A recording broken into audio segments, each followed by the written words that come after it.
Bana, leo tuko na mdau mwamba kabisa. Yeye huyu bana ako na ngoma yake, na by the way atatupa maelekezo hiyo ngoma yake inaitwa vipi, na anataka sisi wa Tanzania tumfanyie nini by the way, ili yeye aweze kuona kwamba hapa amefika. Jamaa anaitwa T-Star, tutamsikiliza yeye pamoja na mdau wake, na maelekezo mengine yote jamaa atatupatia yeye mwenyewe. Bwana T-Star, ni aje? Yeah, naitwa T-Star, A Classic Good Music, Swaga TZ, upendo kwanza. Anapenda kutumia nafasi hii kushukuru uongozi mzima wa Mjini FM, pia na mashabiki wote ambao wanasikiliza saa hii.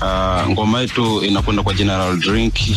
Yeah, General Drink, drink ambayo tunajua ukiangalia ni mwisho wa mwaka, tunafunga mwaka na kufungua mwaka, kwa hiyo nataka tu enjoy. Kwa hiyo katika moja na mbili, mashabiki zangu naomba support kubwa sana, na katika hili naomba tuonyeshe upendo wa dhati kabisa nchi nzima na pote ambako wananisikia, wananipata. T-Star ndio huyo hapa, au sio bwana? Tuendelee kuenjoy muziki mzuri na tusupport vipaji vinavyokuja. Kwa hiyo nategemea support kubwa kutoka kwenu. Ngoma inaitwa Drink, pia inapatikana katika platform zote, pia unaweza ukaingia Swaga TZ, ngoma zangu zote ziko hapa, unaweza ukaenjoy pia zaidi. Asanteni sana.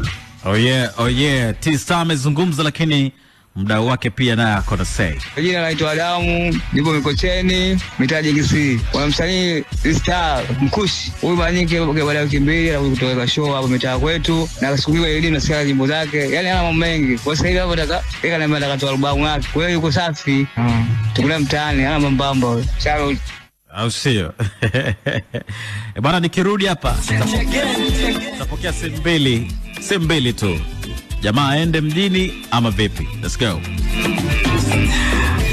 Mtu umefika, wanangu umefika, kodi ipendeza patashika, nibaki nyumbani.